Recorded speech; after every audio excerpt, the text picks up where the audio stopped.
প্ৰাৰ্থিত্ব লাগে বুলি আমাক কেতিয়াও কোৱা নাছিলে। কিন্তু আমি বিশ্বাস কৰো যে যিজন নকিবুল হুছেইনে ৰাজহাড় পোন কৰি বুকু খিন্দাই হিমন্ত বিশ্ব শৰ্মাৰ চকুত হৈ 10 ফুট দূৰত এছেম্বলিত কথা ক'ব পাৰে, সেইজন নকিবুল হুছেইন দিল্লীৰ সংসদৰ মজিয়াত যেতিয়া থিয় হ'ব তেতিয়া বিজেপিৰ চকুত হৈ আমাৰ হৈ এখন শক্তিশালী যুঁজ তেখেতে কৰিব পাৰিব। আমাক এনেকুৱা এমপি লাগিব যি এমপিয়ে ভাৰতবৰ্ষত আপোনালোকে জানে যে 542 জন এমপি আছে।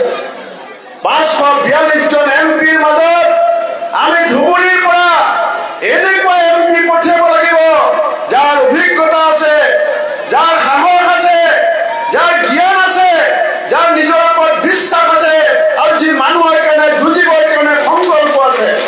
সেইকাৰণে আমি নকিবুল হুছেইন ডাঙৰীয়াক আমি এই ধুবুৰীৰ পৰা দিল্লীলৈ যোৱাটো বিচাৰিছো।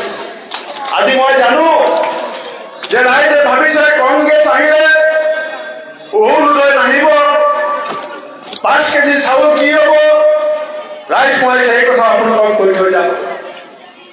আমি কংগ্ৰেছ দলে সিদ্ধান্ত লৈছো, আমি যেতিয়া ক্ষমতা বহিম আমি অসমৰ জাত পাত ধৰ্ম বিচাৰ নকৰাকে অসমৰ প্ৰতিগৰাকী সাধাৰণ মহিলাক প্ৰত্যেক মাহৰ 9 তাৰিখে আমি 9 লক্ষ্মীত 2500 টকাকে বেংকৰ একাউণ্টত দিম।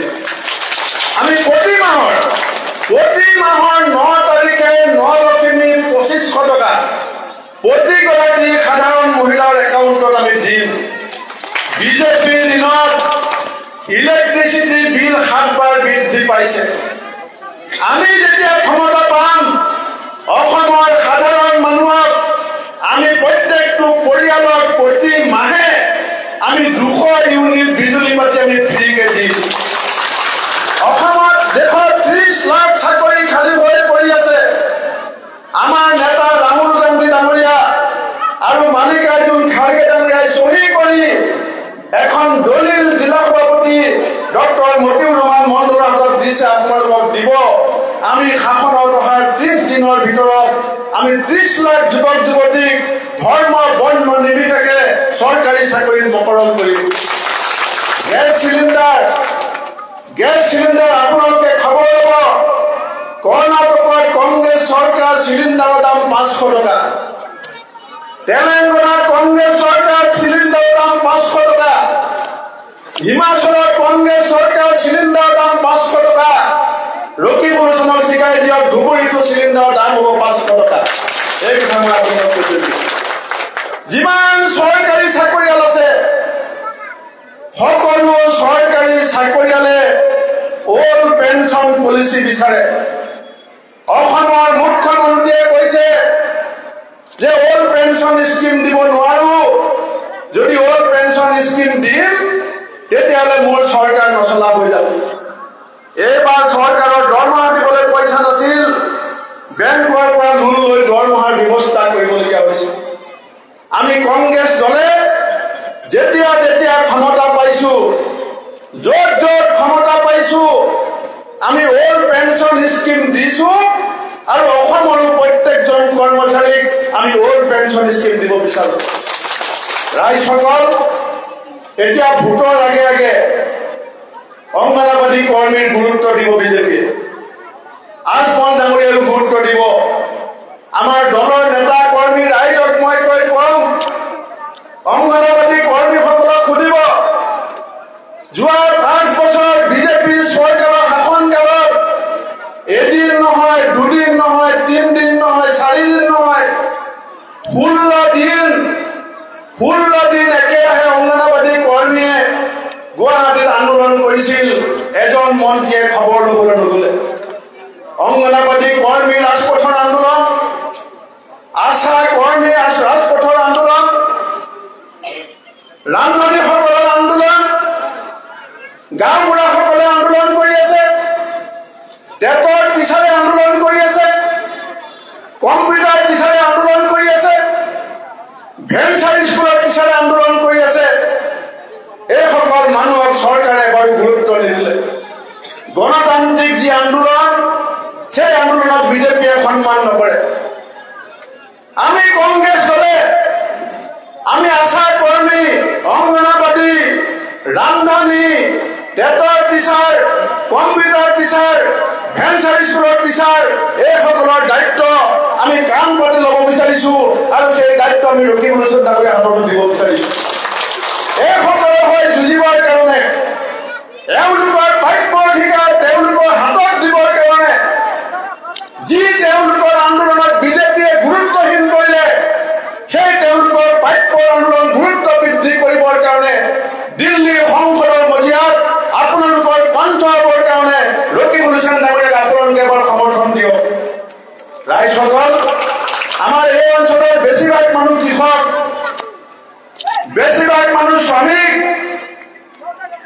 ঈদত গুৱাহাটী বন্ধ হৈ যায় ঈদ আহিলে ওলাওতে বন্ধ হৈ যায় কিন্তু আমি যদি এজন এজন মানুহক লগ ধৰি প্ৰশ্ন সোধো যে বিজেপিৰ শাসন কালত কোনজন খেতিয়কৰ উপাৰ্জন বাঢ়িল বিজেপিৰ শাসন কালত কোনজন মানুহৰ কোনজন শ্ৰমিকৰ উপাৰ্জন বাঢ়িল ধুবুৰীৰ অকল এজন মানুহৰ উপাৰ্জন বাঢ়িল সেইজন মানুহৰ নাম হৈছে বদৰুদ্দিন আজমল ডাঙৰীয়া এজন মানুহৰ উপাৰ্জনৰ স্বাৰ্থত এজন মানুহৰ সম্পত্তি বৃদ্ধিৰ স্বাৰ্থত আমি মানকেচাৰ ধুবুৰীৰ গোটেই মানুহ গোটেই জীৱন বন্ধকত থাকিব নোৱাৰো আজমল ডাঙৰীয়াক জিকাই দিয়া মানে তেওঁৰ আগৰ বছৰ ব্যৱসায় আৰু ডাঙৰ হ'ব মুখ্যমন্ত্ৰীয়ে ডিজিপি পিচিচিএফক বাৰে বাৰে চিঠি লিখি দিব কিন্তু কৃষকৰ উপাৰ্জন বৃদ্ধি নহ'ব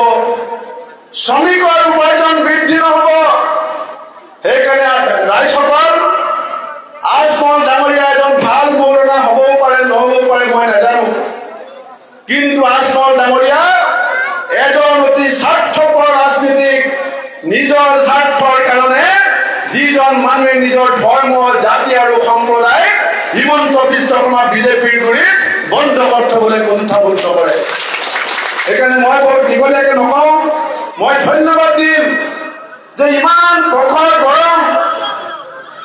প্ৰখৰ গৰমৰ মাজত আমাৰ জিলা কংগ্ৰেছৰ সভাপতি আমাৰ দলৰ জ্যেষ্ঠ নেতা ডক্টৰ মতিউৰ ৰহমান মণ্ডল আৰু যুৱ নেতা মহিবুৰ ৰহমানৰ নিমন্ত্ৰণত আমাৰ নেতা ৰকিবুল হুছেইন ডাঙৰীয়াক আশীৰ্বাদ দিবৰ কাৰণে দোৱা কৰিবৰ কাৰণে আপোনালোকে ইমান প্ৰখৰ ৰ'দত আহি পেলাই আমাৰ কথা শুনিছে তাৰ কাৰণে মই আপোনালোকক নতশিৰে প্ৰণিপাত জনাইছো ৰাইজসকল আজি মই কৈ থৈ গৈছো 4 জুনৰ পিছত নৰেন্দ্ৰ মোদী ডাঙৰীয়াৰ 56 ইঞ্চি কলিজা 56 ছেকেণ্ডত 56 বাৰ কপিবলৈ আৰম্ভ কৰিব হিমন্ত বিশ্ব শৰ্মা ডাঙৰীয়া এতিয়া কথা বতৰা বদলি হ'বলৈ আৰম্ভ কৰিছে থৰ কাছতি হেৰুৱাই পেলাইছে ক'ত কেতিয়া যায় ক'ত কেতিয়া কি কয় গম নোপোৱা হৈ গৈছে কাৰণ অসমৰ ৰাইজে উবুৰি খাই পেলাই কংগ্ৰেছক সমৰ্থন দিয়া আৰম্ভ কৰিছে বিজেপিয়ে পানী দেখিছে